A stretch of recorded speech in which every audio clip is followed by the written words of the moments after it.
What's going on YouTube? This is PH Daring here. We're going to be talking about two braces in the AR-15 pistol build family. They're pretty expensive, but we're going to be going over the SB tactical brace on this side versus the Maxim Defense brace on this side. The differences, what's similar, what's different, which one's right for you, cost breakdown, fitment, build quality, other features if there's any. This video coming up.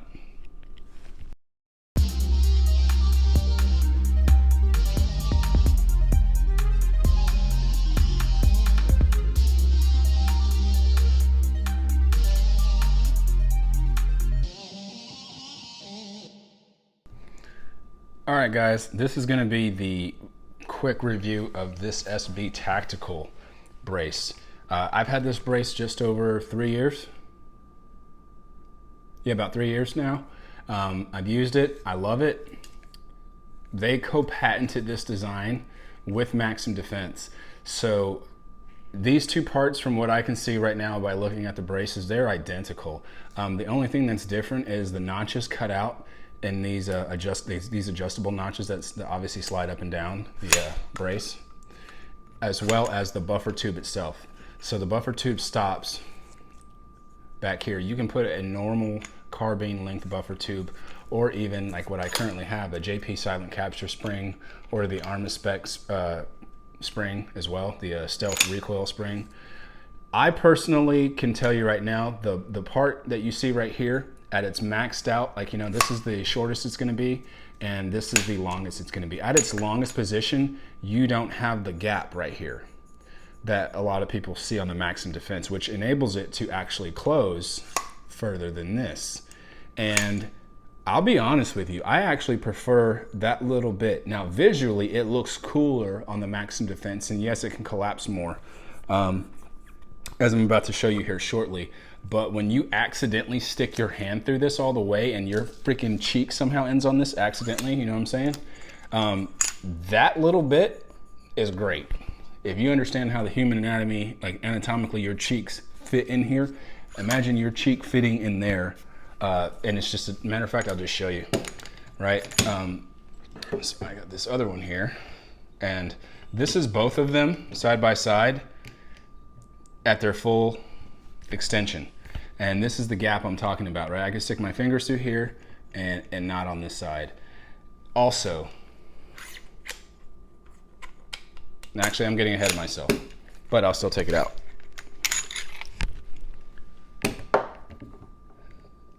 When you accidentally stick your arm through this brace and your face lands on here, this part sucks.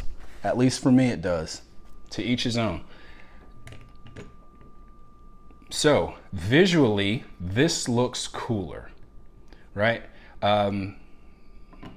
Economically, to me, it sucks a little bit more because although they do make a JP silent capture spring for this buffer tube, you can't use the one you currently have. You also can't use your current bolt carrier group. So you have to buy a bolt carrier that will fit this. So there's that as well. And that's where the price goes up when it comes to the Maxim Defense. It's already as expensive. It's already pretty expensive, and this is the one time where you're literally getting less, or you're getting less for more. And I'm not saying less value or less benefit to maybe it being a little bit shorter, but the buffer tube, you're actually just getting no crap, less material in the build. These two things are identical. I'm not going to do it now. I've already done it before. I took these apart. These have the same lockup system. You know, even this part's the same roughly. Yes, it has QD mounts on both sides. People will say it has QD mounts. The Gen 6, at least this is the Gen 6 I have. I do prefer that it has QD mounts on both sides, but I'm only going to use the one on the left anyway based on my setup, which is why I kind of like the SB brace, because the QD mount's in the middle. So it kind of is on both sides, technically speaking, however you want to set up your sling. And just by looking at these two, I mean, really, what the heck is the difference, right? And so outside of, like I said before, seeing that gap. So I'll go ahead and show you the difference in the positions. And also, like I said, the buffers will not fit all the way down there. Now, if it's a springed buffer of some sort, then yes, of course, it can fit in there. It's going to be super tight. It does come with its own buffer. So this came with its own buffer. This did not. I will put the price points. I believe the price on this is $299 on their website. Yes, I've gotten them cheaper. I don't ever pay full price for anything. I will scour the internet to find the best price on things. Unless I need it today, I'll pay full price for it. And that's only happened a few times. So this is, I believe, $299 on the website. I'll go ahead and either show a clip of it or something. And this starts at $329. I don't remember if that comes with a buffer tube or not, or that's just $329 period for the brace alone. So let's go ahead and show you this. So let's see, what do I have that's straight? Nothing. Okay, cool. So I'm just gonna go ahead and put this across. They're roughly the same. I'm gonna go down one notch. That's the second notch. Once again, roughly the same. Looking at these two rods, they're the same. All right, so putting that on, same. It's when you get down to this next position, this is fully closed. This will go down 2 more times.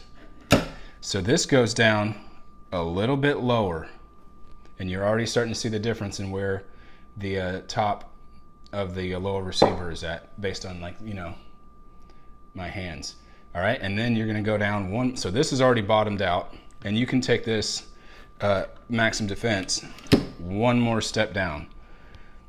Now, once again, like I said, these guide rods that are on the sides of the takedown pins, there's a difference. So once again, you can see the back of my hand with the how much further down the lower receiver is. Some people love that. Now, I also have over here an SBA3 brace, and this is at its most collapsed with a Sylvian Arms, not a Law Tactical, but a Sylvian Arms folding stock or folding adapter. So if I was to actually fold it, clearly it's going to be shorter than both of these. So getting a folding adapter from Law Tactical will run you somewhere in the $200 range, plus the SBA3 brace with the buffer kit. You're going to pay almost the same price as one of these two, but these won't fold. So some people will say, well, which one should I get? I don't know, man. Which one do you like the look of? That's the one you should get. Or if you don't want the SBA3 brace to fold and you just want the SBA3 brace just to say you have a pistol brace, get that one.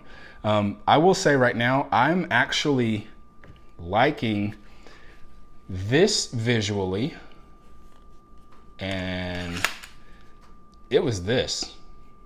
It was the fact that it looked cooler for some reason. It kind of had more of a skeletonized look with these slots right here, as well as this gap, and then seeing the rod. It looked cool when I first saw it, and I did like the fact that it can collapse, shooting these past almost where the trigger is, as opposed to the SB Tactical maxed out. It all looks the same, but like I said, this part right here is vital for my not cheek weld, and it still does have that look. I can still see the rods, but it's just practical for me. And at its full position, I actually still like it. It's just enough to cover up the takedown pins, but it doesn't go too far where you can still, if you need it to, you know, manipulate the safety selector a little bit better for me than I can with this. So although the safety selector is here, putting my thumb up there, yes, I can get it in there. It's just a little bit more of a pain for the way my style of shooting is. This isn't too much in the way. This part of the rod isn't in the way. Someone else may have a completely different opinion of that, but this is mine. This is why I'm making the video and they're not. So I'll go ahead and just say this. While these two braces are awesome, they are different. They are identical in a lot of ways, but what makes them different outside of the price is going to be the buffer system that you're going to use, as well as the bolt carrier group. Let me see if I can take out one of these bolt carrier groups and show you what I'm talking about. So you're shooting your gun, your bolt carrier is sitting about right here. You go ahead and shoot. You're gonna reset your trigger. It's gonna come all the way back to here. It's gonna go further than that, but either way, this can actually, when you have it on this bolt catch, when it's locked to the bolt catch, I cannot get that much buffer. Matter of fact, I'll just show you. I'll make it a little bit easier. Stand by for that clip. All right, so I have both of them in front of me right now. They both have buffer systems in it. This has the JP silent capture spring. This Maxim Defense brace has the one that it comes with it, which is a lot shorter. I think it's the H1 buffer with the spring. I have not shot this, so I can't review it as somebody who shot this. I don't know if it still gives you that cheese grater sound, which is why I even went for the JP silent capture spring over here. I will say this, they do make, if I didn't mention earlier, they do make a JP silent capture spring for this small buffer tube. So there's that. But once again, that's not my issue. The issue I had personally with it is the bolt carrier group not being able to get locked up. And so that's what I'm going to show you right now. Setting this one down, I have the ambidextrous lower, and I mean fully ambidextrous, like I think I told you guys before. I put this PDW stock or bolt catch in here. So when I lock that to the rear, it actually goes back, because not only is the carrier stopped right here, the rest of it's in this buffer tube. Now imagine the buffer tube with the compact spring, the buffer, and then whatever left bolt you have on that too. So let's just go ahead and do that. I don't want to go ahead and just drop it. I think it makes a noise on my microphone every time I do that. The audio just starts to freeze up. So this pistol right here, kind of an oldie but goodie, right? I have the Noveske Flaming Pig flash can, Troy VTAC Alpha rail. The initial setup of this rail, I think, is what made M-LOK what it is today. The way these rail slots actually line up is very similar to M-LOK in my opinion. Go ahead and move this buffer back. So I'm going to go ahead and rack this back. This does have the original H1 brace that Maxim Defense sells. I am maxed out right now, and using my bolt catch, it will not lock that bolt to the rear with a mil-spec buffer tube. Yeah, I just dropped that. I don't even know if the audio got jacked up. And that was my other issue. So not only did I pay more for this brace out the gate, now I have to buy another buffer if I want the silent capture spring. It does come with one. I don't need the buffer, but I have to buy another bolt carrier group, a shorter one or something proprietary at this point. And all because it just collapses down to a smaller package for some. I guess that's what makes it for you, right? But for me, I'm not that damn happy about it. I personally, like I said, I lose the cheek weld that I have with my SB tactical brace, and I also prefer the QD slot to be in the middle, because if I wanted to shoot switch, I don't have to change my brace. I'm sorry, my sling swivel mount, as well as the fact that I can still use the bolt carrier group that I like, as well as whatever buffer tube I already had. All I'm doing is adding the brace to my already pistol or rifle. I don't have to buy new pieces outside of what I already had. Let me know in the comment section what you think of this. These are two of my, I don't remember, 3 or 4, maybe 4 braces I have. As you saw earlier, I have the SBA3 brace with the Sylvian Arms folding adapter. I also have another SBA3 brace that's it, brace only. And then I have some rifles. So yeah, let me know what you guys think. Which one are you going to get? Do you have one of these? Do you not? Do you want one? Why do you want one? Why don't you want one if you do? I'm interested in hearing what everybody else has to say about these two braces. And like I said, they're both great braces, great for the money. They look very similar for a reason, because they were co-patented and designed. I think I read somewhere else that said Maxim Defense actually designs or makes these braces for SB Tactical. I'm pretty sure they have some sort of NDA and everything else with that, but since they initially came out with the pistol brace that started it all, I don't know if there's some sort of a collaboration they had. But either way, that's my review of these two braces and the tubes, buffer tubes that they come with as a kit. Some of their prices, like I said, you should see that link, $299 from their website and $329 starting from their website. Not sure if that comes with a buffer or not. If that does come with a buffer, then that definitely makes this price not as appealing to some as this would. But if you have to pay for the buffer and it adds to it, and now you're in the $400 range, you might as well go with something like this. That's just my opinion. So like I said, I have both of them. I'll be shooting this one so I can give it a better review, but I still, the SBA tactical brace or SB PDW brace has my heart for the AR pistol, in my opinion.